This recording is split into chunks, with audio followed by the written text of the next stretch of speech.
ನಮಸ್ಕಾರ ಸ್ನೇಹಿತರೆ, ನಾನು ನಿಮ್ಮ ಪ್ರೀತಿಯ ಲತಾ ನವೀನ್. ಸ್ನೇಹಿತರೆ, ಎಲ್ಲರೂ ಕೂಡ ಹೇಗಿದ್ದೀರಾ? ಚೆನ್ನಾಗಿದ್ದೀರಾ ಅಂತ ಭಾವಿಸ್ತೀನಿ. ನಾನು ಕೂಡ ಚೆನ್ನಾಗಿದ್ದೀನಿ.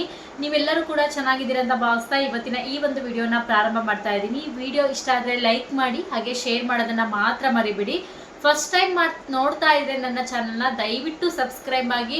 ನಿಮ್ಮೆಲ್ಲರ ಪ್ರೀತಿ ಸಪೋರ್ಟ್ ನನಗೆ ತುಂಬಾನೇ ಮುಖ್ಯ. ದಯವಿಟ್ಟು ಫಾಲೋ ಮಾಡಿ, ಸಪೋರ್ಟ್ ಮಾಡಿ ಅಂತ ಹೇಳ್ತೀನಿ. ಸೊ ಇವತ್ತು ನೀವು ನೋಡ್ತಾ ಇರ್ಬೋದು, ಒಂದು 2 ಡೇಸಿಂದ ನಾನು ವಿಡಿಯೋನೇ ಸರಿಯಾಗಿ ಅಪ್ಲೋಡ್ ಮಾಡಿಲ್ಲ. ಸೊ ಇನ್ಮೇಲೆ ಈ ರೀತಿ ಆಗೋದಿಲ್ಲ. ಡೈಲಿ ವಿಡಿಯೋನ ಅಪ್ಲೋಡ್ ಮಾಡ್ತಾ ಹೋಗ್ತೀನಿ. ಸಿಕ್ಕಾಪಟ್ಟೆ ಎಲ್ಲ ಕಡೆಯಲ್ಲೂ ತುಂಬ ಚಳಿ ಇದೆ ಅಂತಲೇ ಹೇಳ್ಬೋದು. ಅದರಲ್ಲೂ ಬೆಂಗಳೂರಲ್ಲಂತೂ ಹೆವಿ ಚಳಿ ಇದೆ. ಸೊ ನೀವಿರುವಂಥ ವೆದರ್ ಹೇಗಿದೆಯೋ ಖಂಡಿತ ಗೊತ್ತಿಲ್ಲ. ಆಲ್ಮೋಸ್ಟ್ ಎಲ್ಲ ಕಡೆ ಚಳಿ ಇದೆ. ಅದರಲ್ಲೂ ಕೂಡ ಕೆಲವೊಂದಿಷ್ಟು ಊರುಗಳಲ್ಲಂತೂ ಸಿಕ್ಕಾಪಟ್ಟೆ ಚಳಿ, ಅದರಲ್ಲೂ ಬೆಂಗಳೂರಲ್ಲಂತೂ ಹೆವಿ ಚಳಿ ಅಂತಲೇ ಹೇಳ್ಬೋದು. ಆದಷ್ಟು ನಿಮ್ಮ ಮಕ್ಕಳಾಗಿರ್ಬೋದು, ನೀವಾಗಿರ್ಬೋದು ತುಂಬ ಹುಷಾರಾಗಿರಿ. ಯಾಕೆ ಅಂದರೆ ನಾವು ಮಕ್ಕಳನ್ನ ಸಾಕಷ್ಟು ಹುಷಾರಾಗಿ ನೋಡ್ಕೋಬೇಕು. ಯಾಕಂದರೆ ಈ ವೆದರು ತುಂಬ ಚಳಿ ಇರೋದ್ರಿಂದ ಬೇಗ ಕೋಲ್ಡ್ ಆಗುತ್ತೆ, ಜ್ವರ ಬರುತ್ತೆ, ಹಾಗೆಯೇ ಕಾಫ್ ಕೂಡ ಆಗುತ್ತೆ. ಆ ಒಂದು ಕಾರಣಕ್ಕೋಸ್ಕರ ಹೇಳ್ತಾ ಇದ್ದೀನಿ, ಅದನ್ನು ಹೊರತುಪಡಿಸಿ ಬೇರೆ ಇಲ್ಲ. ಸೊ ನೀವಿರುವಂಥ ವೆದರ್ ಹೇಗಿದೆಯೇ ಆದಷ್ಟು ಹುಷಾರಾಗಿರಿ. ಹಾಗೆಯೇ ಈ ವಿಡಿಯೋನ ಪ್ರಾರಂಭ ಮಾಡೋಣ ಬನ್ನಿ. ಗೃಹಲಕ್ಷ್ಮಿ ಯೋಜನೆ 24ನೇ ಕಂತಿನ ಹಣ ಈ ದಿನಾಂಕದಂದು ಖಾತೆಗಳಿಗೆ ಹಣ ಜಮಾ ಆಗಲಿಕ್ಕೆ ಪ್ರಾರಂಭವಾಗುತ್ತೆ. ಸೊ ಯಾವ ದಿನಾಂಕದಂದು ಅಂತ ತಿಳಿಸ್ಕೊಡ್ತೀನಿ. ವಿಡಿಯೋನ ಫಸ್ಟಿಂದ ಕೊನೆವರೆಗೂ ನೋಡಿದ್ರೆ ನಿಮ್ಗೆ ಕಂಪ್ಲೀಟ್ ಆಗಿ ಡೀಟೇಲ್ಸ್ ಗೊತ್ತಾಗುತ್ತೆ. ಅದ್ರ ಜೊತೆಗೆ ನಿಮ್ಮೆಲ್ಲರಿಗೂ ಕೂಡ ಗೊತ್ತಿದೆ, ಇತ್ತೀಚಿನ ದಿನಗಳಲ್ಲಿ ಮೊನ್ನೆ ಅಷ್ಟೇ ತಾನೇ ಗೃಹಲಕ್ಷ್ಮಿ ಯೋಜನೆಯ ಸಂಘ ಅಂತ ಹೇಳಿ ಒಂದು ಯೋಜನೆ ಪ್ರಾರಂಭಗೊಂಡಿದೆ. ಈ ಯೋಜನೆ ಅಡಿಯಲ್ಲಿ ಸಾಕಷ್ಟು ಜನ ಗೃಹಲಕ್ಷ್ಮಿ ಯೋಜನೆ ಹಣವನ್ನ ಪಡಿತಾ ಇರುವಂತಹ ಮಹಿಳೆಯರು ತಿಂಗಳಿಗೆ 500 ರೂಪಾಯೋ, 1000 ರೂಪಾಯೋ, ಅಥವಾ 200, 300 ಅಥವಾ ನಿಮ್ಮ ಕೈಯಲ್ಲಿ ಎಷ್ಟು ಸಾಧ್ಯನೋ ಅಷ್ಟು ಹಣವನ್ನು ನೀವು ಪ್ರತಿ ತಿಂಗಳು ಸೇವಿಂಗ್ಸ್ ಮಾಡುವಂತಹ ಒಂದು ಯೋಜನೆ ಗೃಹಲಕ್ಷ್ಮಿ ಸಂಘ ಅಂತ ಹೇಳ್ಬಿಟ್ಟು ಯೋಜನೆಯನ್ನ ಪ್ರಾರಂಭ ಮಾಡಿದ್ದಾರೆ. ಈ ಯೋಜನೆ ಅಡಿಯಲ್ಲಿ ಸಾಕಷ್ಟು ಜನ ಮಹಿಳೆಯರು ಸೇರ್ಬೇಕು ಅಂತ ತೀರ್ಮಾನವನ್ನ ಕೈಗೊಂಡಿದ್ದಾರೆ. ಜೊತೆಗೆ ಇತ್ತೀಚಿನ ದಿನಗಳಲ್ಲಿ ಒಂದು 3 to 4 ಡೇಸ್ ಬ್ಯಾಕ್ ಅಷ್ಟೇ ಗೃಹಲಕ್ಷ್ಮಿ ಯೋಜನೆ 23ನೇ ಕಂತಿನ ಹಣವನ್ನು ಕೂಡ ರಾಜ್ಯ ಸರ್ಕಾರ ಬಿಡುಗಡೆ ಮಾಡಿದೆ. ಸಾಕಷ್ಟು ಜನ ಅಂತ ಹೇಳಕ್ಕಾಗಲ್ಲ, ಎಲ್ಲ ಮಹಿಳೆಯರ ಖಾತೆಗೂ ಕೂಡ ಗೃಹಲಕ್ಷ್ಮಿ ಯೋಜನೆ 23ನೇ ಕಂತಿನ ಹಣ ಜಮಾ ಕೂಡ ಆಗಿದೆ. ಕೆಲವೊಂದಿಷ್ಟು ಜನ ಮಹಿಳೆಯರು ಅಲ್ಲೋ ಎಲ್ಲೋ ಒಂದು ಸ್ವಲ್ಪ ಜನರಿಗೆ ಗೃಹಲಕ್ಷ್ಮಿ ಯೋಜನೆ ಹಣ ಬಿಡುಗಡೆ ಆಗಿಲ್ಲ. ಬಿಡುಗಡೆ ಆಗ್ತಾ ಇದ್ದರೂ ವರಿ ಮಾಡ್ಕೊಳಕ್ ಹೋಗ್ಬೇಡಿ. ಡೆಫಿನೆಟ್ಲಿ ಆಗಿ ನಿಮ್ ಹಣ ಜಮಾ ಆಗುತ್ತೆ. ಸ್ವಲ್ಪ ಡಿಲೇ ಆಗ್ಬೋದು, ಬಟ್ ಹಣ 100% ಜಮಾ ಆಗುತ್ತೆ. ಈ ಯೋಜನೆ ಅಡಿಯಲ್ಲೇನೆ ಇನ್ನೊಂದು ಯೋಜನೆಯನ್ನ ಕೂಡ ರಾಜ್ಯ ಸರ್ಕಾರ ಈಗ ಕೈಗೊಳ್ತಾ ಇದೆ. ಆ ಯೋಜನೆ ಏನು ಅನ್ನೋದು ನಿಮ್ಗೆ ಆಲ್ಮೋಸ್ಟ್ ಕೆಲವ್ರಿಗೆ ಗೊತ್ತಿರತ್ತೆ, ಕೆಲವ್ರಿಗೆ ಗೊತ್ತಿರೋದಿಲ್ಲ.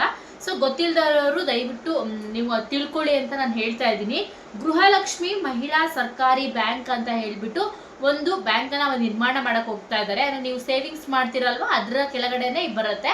ಯಾರೆಲ್ಲ ಈ ಸಂಘಕ್ಕೆ ಹಣವನ್ನ ಸೇವಿಂಗ್ಸ್ ಮಾಡ್ತಾರೋ ಅವರಿಗಷ್ಟೇ ಇದು ಬೆನಿಫಿಟ್ ಆಗುತ್ತೆ. ಈಗ ಗೃಹಲಕ್ಷ್ಮಿ ಯೋಜನೆ ಹಣವನ್ನ ಪಡ್ಕೊತಾ ಇದೀನಿ ಅಂದ್ರೆ ನಿಮಗೆ ಬಂದ್ಬಿಡತ್ತೆ ಅಂತಲ್ಲ, ನೀವು ಕೂಡ ತಿಂಗಳಿಗೆ ಇಷ್ಟು ಅಂತ ಸೇವಿಂಗ್ಸ್ ಮಾಡ್ಬೇಕಾಗತ್ತೆ. ಇದು ಎಲ್ಲಿ ಮಾಡ್ತಾರೆ ಈ ಸಂಘವನ್ನ ಅಂತ ಕೇಳಿದರೆ, ನಿಮ್ಮ ಊರಿನಲ್ಲಿ ಅಂಗನವಾಡಿ ಇರುತ್ತಲ್ಲ, ಅಂಗನವಾಡಿಯ ಕಾರ್ಯಕರ್ತರು ಈ ಸಂಘವನ್ನ ಮಾಡುವಂಥದ್ದು. ಜೊತೆಗೆ ಈ ಸಂಘವನ್ನ ಮಾಡೋದಕ್ಕೋಸ್ಕರನೇ ರಾಜ್ಯ ಸರ್ಕಾರದಿಂದ ಅವರ ಏನು ಸಂಬಳವನ್ನು ಕೂಡ 1000 ರೂಪಾಯಿ ತರ ಇನ್ಕ್ರಿಮೆಂಟ್ ಜಾಸ್ತಿಯನ್ನ ಮಾಡಿದ್ದಾರೆ. ಈ ಸಂಘದ ಅಡಿಯಲ್ಲಿ ಸಾಕಷ್ಟು ಕೆಲಸ ಕಾರ್ಯಗಳು ಬರುತ್ತೆ ಅಂತ ಹೇಳ್ಬಿಟ್ಟು ಇತ್ತೀಚಿನ ದಿನಗಳಲ್ಲಿ ಅದನ್ನ ಗೃಹಲಕ್ಷ್ಮಿ ಯೋಜನೆ ಹಣವನ್ನ ಬಿಡುಗಡೆ ಮಾಡುವಂತ ಟೈಮಲ್ಲೇ ಸ್ವತಃ ಲಕ್ಷ್ಮಿ ಹೆಬ್ಬಾಳ್ಕರ್ ಮೇಡಮ್ ಅವರು ಇದನ್ನ ಬಗ್ಗೆ ಒಂದು ಸ್ಪಷ್ಟನೆಯನ್ನ ಕೊಟ್ಟಿದ್ದಾರೆ. ಯಾಕಂದ್ರೆ ಇದು ಅಂಗನವಾಡಿ ಕಾರ್ಯಕರ್ತೆಯರಿಗೆ ಬರುತ್ತೆ. ಜೊತೆಗೆ ಇದರಿಂದ ಕೆಲಸಗಳು ಜಾಸ್ತಿ ಇರೋದಕ್ಕೆ ನಾವು ಅಂಗನವಾಡಿ ಕಾರ್ಯಕರ್ತರಿಗೆ 1000 ರೂಪಾಯಿ ತರ ಸಂಬಳವನ್ನು ಕೂಡ ಹೆಚ್ಚಳ ಮಾಡಿದೀವಿ ಅಂತ ಕೂಡ ಆಲ್ರೆಡಿ ಒಂದು ಸ್ಟೇಟ್ಮೆಂಟ್ ಅನ್ನ ಪಾಸ್ ಮಾಡಿದ್ದಾರೆ. ಅದು ನಿಜ ಕೂಡ ಹೌದು. ಇದು ಗೃಹಲಕ್ಷ್ಮಿ ಮಹಿಳಾ ಸರ್ಕಾರಿ ಬ್ಯಾಂಕ್ ಅಂತ ಹೇಳ್ಬಿಟ್ಟು ಒಂದು ತರ್ತಾ ಇದ್ದಾರೆ. ಈ ಯೋಜನೆ ಅಡಿಯಲ್ಲಿ ಏನಂತ ಅಂದ್ರೆ, ಫಲಾನುಭವಿಗಳಿಗೆ ಅಂದ್ರೆ ಯಾರೆಲ್ಲ ಇಲ್ಲಿ ಹಾಕಿರ್ತಾರೋ ಫಲಾನುಭವಿಗಳಿಗೆ ಕಡಿಮೆ ಬಡ್ಡಿಯಲ್ಲಿ 30,000 ರು ಇಂದ ಗರಿಷ್ಠ 3 ಲಕ್ಷದವರೆಗೂ ವೈಯಕ್ತಿಕ ಸಾಲ ಸೌಲಭ್ಯವನ್ನ ಕೊಡ್ತಾರೆ. ಸೊ ನಾನು ಸೈಡಲ್ಲಿ ಹಾಕಿರ್ತೀನಿ ಸ್ಕ್ರೀನ್ ಶಾಟ್, ನೀವು ಚೆಕ್ ಮಾಡ್ಕೋಬಹುದು. ನೋಡಿ, ಈ ಫಲಾನುಭವಿಗಳು ಯಾರ್ಯಾರು ಇರ್ತಾರೋ ಇಲ್ಲಿ 30,000ದಿಂದ 3 ಲಕ್ಷದವರೆಗೂ ಕೂಡ ನಿಮ್ಗೆ ಏನು ಒಂದು ವೈಯಕ್ತಿಕ ಸಾಲವನ್ನ ಕೊಡ್ತಾರೆ. ವೈಯಕ್ತಿಕ ಸಾಲ ಅಂದ್ರೆ ನೀವು ಸಾಲ ಮರುಪಾವತಿನೋ, ಅಥವಾ ಗೋಲ್ಡ್ ತಗೊಂತಿರೋ, ಅಥವಾ ಒಂದು ಬಿಸ್ನೆಸ್ ಮಾಡ್ತಿರೋ, ಅಥವಾ ಒಂದು ಅಂಗಡಿ ಇಡ್ತಿರೋ, ಬೇರೆ ಬೇರೆ ಏನು ನಿಮ್ಮ ಪರ್ಸನಲ್ ವೈಯಕ್ತಿಕ ಅಂದ್ರೆ ಎಲ್ಲದೂ ಕೂಡ ಇನ್ಕ್ಲೂಡ್ಮೆಂಟ್ ಆಗುತ್ತೆ. ಸೊ ಎಲ್ಲದೂ ಕೂಡ ಆ್ಯಡ್ ಆನ್ ಆಗುತ್ತೆ ಅಂತ ಹೇಳ್ತೀನಿ. ನೆಕ್ಸ್ಟ್ ಬಂದ್ಬಿಟ್ಟು, ಇದು ಕೇವಲ ಸಾಲ ಯೋಜನೆ ಅಲ್ಲ, ಅಂದ್ರೆ ಸಾಲ ಕೊಡೋಕ್ಕೋಸ್ಕರನೇ ಈ ಯೋಜನೆಯನ್ನ ಮಾಡಿಲ್ಲ ಅವರು. ಫಲಾನುಭವಿಗಳೇ ಸದಸ್ಯರು ಮತ್ತು ಮಾಲೀಕರಾಗಿ ನಡೆಸುವ ಸರ್ಕಾರಿ ಬ್ಯಾಂಕ್, ಇಲ್ಲಿ ನಿಮ್ಗೆ ಸಾಲ ಕೊಡಕ್ಕಂತಾನೆ ಅವ್ರು ಬ್ಯಾಂಕ್ ಅನ್ನ ಮಾಡ್ತಾ ಇಲ್ಲ, ಫಲಾನುಭವಿಗಳು ಸದಸ್ಯರು ಮತ್ತು ಮಾಲೀಕರಾಗಿ ನಡೆಸುವ ಒಂದು ಸರ್ಕಾರಿ ಬ್ಯಾಂಕ್. ಅಂದ್ರೆ ಈಗ ಯಾರು ಸಾಲವನ್ನ ತಗೊಂಡಿರ್ತಾರೋ, ಈಗ ಅವರು ಸದಸ್ಯರಾಗಿ ಫಲಾನುಭವಿಗಳಾಗಿ ತಗೊಂಡ್ರೆ ಮುಂದೊಂದು ದಿನ ಅವರೇ ಮಾಲೀಕರಾಗಿ ನಡೆಸುವಂತಹ ಒಂದು ಸರ್ಕಾರಿ ಬ್ಯಾಂಕ್ ಅಂತ ಹೇಳಿ ಇದನ್ನ ತೀರ್ಮಾನ ಮಾಡ್ಕೊತಾರೆ. ಹಾಗೇನೆ ಸದಸ್ಯರಾಗಲು 1000 ರು ಷೇರು ಹಣ ಮತ್ತು 6 ತಿಂಗಳ ಕಾಲ ಕನಿಷ್ಠ 200 ರು ಮಾಸಿಕ ಉಳಿತಾಯ ಕಡ್ಡಾಯ. ಸದಸ್ಯರಾಗಬೇಕು ಅಂದ್ರೆ ನೀವು 1000 ರೂಪಾಯಿ ಷೇರು ಹಣ ಮತ್ತು 6 ತಿಂಗಳ ಕನಿಷ್ಠ 200 ರು ಮಾಸಿಕ ಉಳಿತಾಯವನ್ನ ನೀವು ಕಡ್ಡಾಯವಾಗಿ ಮಾಡಿರ್ಬೇಕು. ಇದನ್ನೊಂದು ನೆನಪಲ್ಲಿ ಇಟ್ಕೊಳ್ಳಿ. ಜೊತೆಗೆ ಇನ್ನೊಂದು ವಿಚಾರ ಏನಂದ್ರೆ, ಫಲಾನುಭವಿಗಳು ಯಾವುದೇ ಜಾಮೀನು ಅಥವಾ ಬಾಹ್ಯ ಬ್ಯಾಂಕು ಗ್ಯಾರಂಟಿ ನೀಡಬೇಕಾಗಿಲ್ಲ. ಈಗ ನೋಡ್ತಾ ಇರ್ಬೋದು, ಈಗ ಒಂದು ಬ್ಯಾಂಕ್ ಅಲ್ಲಿ ನಾವು 10,000 ಸಾಲ ಮಾಡ್ತೀವಿ ಅಂದ್ರೆ ಸಾಕಷ್ಟು ಜನಕ್ಕೆ ಗೊತ್ತಿರುತ್ತೆ. ಸೊ ಇಲ್ಲಿ ನಿಮ್ಗೆ ಏನೇನೋ ಪ್ರೂಫ್ಗಳು ಕೇಳ್ತಾರೆ, ಶ್ಯೂರಿಟಿ ಕೇಳ್ತಾರೆ, ಜೊತೆಗೆ ಆ ಪ್ರೂಫ್ ತನ್ನಿ, ಈ ಪ್ರೂಫ್ ತನ್ನಿ, ಅವ್ರ ಶ್ಯೂರಿಟಿ ಕೊಡಿ, ಈ ತರ ಎಲ್ಲ ಸಾಕಷ್ಟು ಕೇಳ್ತಾರಲ್ಲ. ಬಟ್ ಈ ನಮ್ಮ ರಾಜ್ಯ ಸರ್ಕಾರದಿಂದ ಬರುವಂತಹ ಈ ಸರ್ಕಾರಿ ನೀವೇನು ಗೃಹಲಕ್ಷ್ಮಿಯರಿಗೆ ಅಂತ ಮಾಡಿರುವಂತ ಈ ಯೋಜನೆ ಅಡಿಯಲ್ಲಿ ಯಾವುದೇ ರೀತಿ ನೀವು ಶ್ಯೂರಿಟಿ ಕೊಡಿ ಅಂತಾನು ಕೇಳಲ್ಲ, ಜೊತೆಗೆ ಇದರ ಪ್ರೂಫ್ ತಂದು ಕೊಡಿ ಅಂತಾನು ಕೂಡ ಕೇಳಲ್ಲ. ಇದಿಷ್ಟು ಯೋಜನೆಗಳ ಅಡಿಯಲ್ಲಿ ಕೊಡ್ಲಿಕ್ಕೆ ಒಂದು ತೀರ್ಮಾನವನ್ನ ಮಾಡಿದೆ ಗೃಹಲಕ್ಷ್ಮಿ ಮಹಿಳಾ ಸರ್ಕಾರಿ ಬ್ಯಾಂಕ್ ಅಂತ ಹೇಳ್ಬಿಟ್ಟು. ಇದಿಷ್ಟು ವ್ಯವಸ್ಥೆಯನ್ನ ರಾಜ್ಯ ಸರ್ಕಾರ ಕೂಡ ಮಾಡ್ತಾ ಇದೆ. ಇದೊಂದು ಬಹಳ ಒಳ್ಳೆಯ ಯೋಜನೆ. ನನ್ನ ಪ್ರಕಾರ ನಿಮ್ಗೆ ಏನ್ ಅನ್ಸುತ್ತೋ ನಂಗೆ ಗೊತ್ತಿಲ್ಲ, 100% ಒಳ್ಳೆಯ ಯೋಜನೆ. ನೀವೇನಾದ್ರೂ 10,000 ರೂಪಾಯಿಗೋ ಅಥವಾ 20,000ನೋ 30,000ಕ್ಕೋ ಈಗ 1 ಲಕ್ಷಕ್ಕೂ ಕೂಡ ಯೋಚನೆ ಮಾಡ್ತಾ ಇದ್ರೆ ನೀವು ನೋಡ್ತಾ ಇರ್ಬೋದು, ಸಾಕಷ್ಟು ಕಡೆಯಲ್ಲೂ ಕೂಡ ಬಡ್ಡಿ ಇರುತ್ತೆ. ಇಲ್ಲೂ ಕೂಡ ಬಡ್ಡಿ ಇಲ್ಲ ಅಂತ ಹೇಳಲ್ಲ, ಯಾಕಂದ್ರೆ ಇದರಲ್ಲೂ ಕೂಡ ಬಡ್ಡಿ ಇದೆ. ಕಡಿಮೆ ಬಡ್ಡಿ ದರದಲ್ಲಿ ಕೊಡ್ತಾ ಇರುವಂತದ್ದು. ಜೊತೆಗೆ ನೀವು ಒಂದು ಕೆಲಸಕ್ಕೆ ಕೈ ಹಾಕ್ಬೇಕಾದ್ರೆ ಒಂದು ಸಾಕಷ್ಟು ಅಮೌಂಟ್ ಇರ್ಬೇಕಾಗತ್ತೆ, ಏನೋ ಒಂದು ಇನ್ವೆಸ್ಟ್ಮೆಂಟ್ ಅಮೌಂಟ್ ಇರಲೇಬೇಕು ಇನ್ವೆಸ್ಟ್ಮೆಂಟ್ ಮಾಡ್ಲಿಕ್ಕೆ. ಸೊ ಇದನ್ನ ಇನ್ವೆಸ್ಟ್ಮೆಂಟ್ ನೀವು ಮಾಡ್ಕೊಂಡು ಒಳ್ಳೆ ಮಾಲೀಕರು ಕೂಡ ಆಗ್ಬೋದು. ಸಾಕಷ್ಟು ಯೋಜನೆಗಳನ್ನ ರಾಜ್ಯ ಸರ್ಕಾರ ತರ್ತಾ ಇದೆ. ಸೊ ಖಂಡಿತವಾಗ್ಲೂ ಒಂದು ತುಂಬಾನೇ ಒಳ್ಳೆಯ ವಿಚಾರ ಅಂತ ಹೇಳ್ತೀನಿ. ನಿಮ್ಗೆ ಇದ್ರ ಬಗ್ಗೆ ಏನ್ ಅನಿಸ್ತು ಅಂತ ಕಮೆಂಟ್ ಮಾಡಿ. ಹಾಗೇನೆ ಈಗ DK ಶಿವಕುಮಾರ್ ಸರ್ ಆಗ್ತಾರೋ ಅಥವಾ ನೀವು ನೋಡ್ತಾ ಇರ್ಬೋದು ಮುಖ್ಯಮಂತ್ರಿಗಳಾಗಿರುವಂಥ ಸಿದ್ದರಾಮಯ್ಯ ಸರ್ ಮತ್ತೆ CM ಆಗ್ತಾರೋ ಗೊತ್ತಿಲ್ಲ. ನಿಮ್ಗೆ ಏನ್ ಅನ್ಸುತ್ತೆ, CM ಸಿದ್ದರಾಮಯ್ಯ ಸರ್ರೇ ಮುಖ್ಯಮಂತ್ರಿಗಳಾದ್ರೆ ಕಂಟಿನ್ಯೂ ಆದ್ರೆ ಚೆನ್ನಾಗಿರುತ್ತಾ ಅಥವಾ DK ಶಿವಕುಮಾರ್ ಸರ್ರಿಗೂ ಅವರು ಆಗ್ಬೇಕಾ ಅನ್ನೋದು ನಿಮ್ಮ ಅಭಿಪ್ರಾಯ? ಯಾರಾದ್ರೆ ನಿಮ್ಗೆ ಖುಷಿ ಆಗತ್ತೆ ಅನ್ನೋದನ್ನ ಕಮೆಂಟ್ ಮಾಡಿ.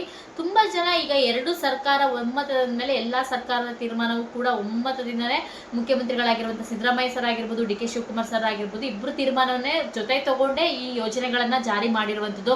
ಗೃಹಲಕ್ಷ್ಮಿ, ಯುವಶಕ್ತಿ, ಪ್ರತಿಯೊಂದು ಯೋಜನೆಗಳನ್ನು ಕೂಡ ನಿಮ್ಗೆ ಏನ್ ಅನ್ಸುತ್ತೆ ಅಂತ ಕಮೆಂಟ್ ಮಾಡಿ. ಯಾರಾದ್ರೆ ನಿಮ್ಗೆ ಖುಷಿ ಆಗತ್ತೆ ಅಂತ ಕಮೆಂಟ್ ಮಾಡಿ. ನಿಮ್ಮ ಅಭಿಪ್ರಾಯ ಏನು ಅನ್ನೋದನ್ನ ತಿಳಿಸ್ಕೊಡಿ. ಹಾಗೇನೆ ಗೃಹಲಕ್ಷ್ಮಿ ಯೋಜನೆ 23ನೇ ಕಂತಿನ ಹಣವನ್ನ ಬಿಡುಗಡೆ ಮಾಡಿದ್ದಾರೆ. ಆಲ್ರೆಡಿ ಹಣ ಜಮಾ ಆಗಿದೆ. ಇದೇ ತಿಂಗಳು ಗೃಹಲಕ್ಷ್ಮಿ 24ನೇ ಕಂತಿನ ಹಣವನ್ನು ಕೂಡ ಬಿಡುಗಡೆ ಮಾಡ್ತಾ ಇದ್ದಾರೆ. ನಿಮ್ಮೆಲ್ಲರಿಗೂ ಕೂಡ ಗೊತ್ತಿದೆ, ಇವತ್ತು 1ನೇ ತಾರೀಕು ಡಿಸೆಂಬರ್.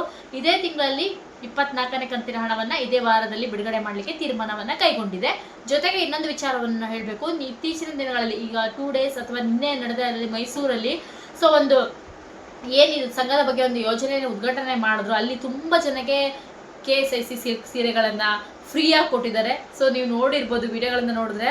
ಸೊ ಹೆಣ್ಮಕ್ಳಿಗಂತೂ ಸಿಕ್ಕಾಪಟ್ಟೆ ಖುಷಿ ಆಗುತ್ತೆ. ನಿಮ್ಗೆ ಇದ್ರ ಬಗ್ಗೆ ಏನು ಅನಿಸ್ತು ಅನ್ನೋದನ್ನ ಕಮೆಂಟ್ ಮಾಡಿ. ಹಾಗೇನೆ ಈ ಯೋಜನೆಯಲ್ಲಿರುವಂತಹ ಸರಿಯಾದ ಮಾಹಿತಿಗಳನ್ನ ಪ್ರತಿಯೊಬ್ಬರಿಗೂ ಕೂಡ ಶೇರ್ ಮಾಡಿ. ದಯವಿಟ್ಟು ಅವರಿಗೂ ಕೂಡ ಹೆಲ್ಪ್ಫುಲ್ ಆಗಲಿ, ಎಷ್ಟೋ ಜನಕ್ಕೆ ಸಹಾಯ ಆಗಲಿ ಅನ್ನೋದನ್ನ ನನ್ನ ಅಭಿಪ್ರಾಯವನ್ನು ನಿಮಗೆ ಕಳಿಸ್ತಾ ಇದ್ದೀನಿ. ದಯವಿಟ್ಟು ಪ್ರತಿಯೊಬ್ಬರಿಗೂ ಕೂಡ ಈ ವಿಡಿಯೋನ ಶೇರ್ ಮಾಡಿ. ಸಾಧ್ಯವಾದಷ್ಟು ಎಲ್ಲರಿಗೂ ಶೇರ್ ಮಾಡ್ತೀರಂತ ಭಾವಿಸ್ತಾ ಈ ವಿಡಿಯೋನ ಇಲ್ಲಿಗೆ ಮುಗಿಸ್ತಾ ಇದ್ದೀನಿ. ಹಾಗೆ ನನ್ನ ಇನ್ಸ್ಟಾಗ್ರಾಮ್ ಪೇಜ್ ಲಿಂಕನ್ನು ಕೂಡ ಡಿಸ್ಕ್ರಿಪ್ಷನ್ ಕೊಟ್ಟಿದ್ದೀನಿ, ದಯವಿಟ್ಟು ಹೋಗಿ ಫಾಲೋ ಮಾಡಿ. ಯಾಕಂದ್ರೆ ಅದರಲ್ಲಿ ನ್ಯೂ ವ್ಲಾಗ್ಸ್ ಪ್ರಾರಂಭ ಮಾಡಿದ್ದೀನಿ. ನಿಮ್ಮೆಲ್ಲರ ಸಪೋರ್ಟ್ ಇರಲಿ ಅಂತ ಹೇಳ್ತಾ ನೆಕ್ಸ್ಟ್ ವಿಡಿಯೋದಲ್ಲಿ ಮತ್ತೊಮ್ಮೆ ಸಿಗ್ತೀನಿ. ಮುಂದಿನ ವಿಡಿಯೋದಲ್ಲಿ ಮತ್ತೊಮ್ಮೆ ಸಿಗೋಣ. ಧನ್ಯವಾದಗಳು, ನಮಸ್ಕಾರ.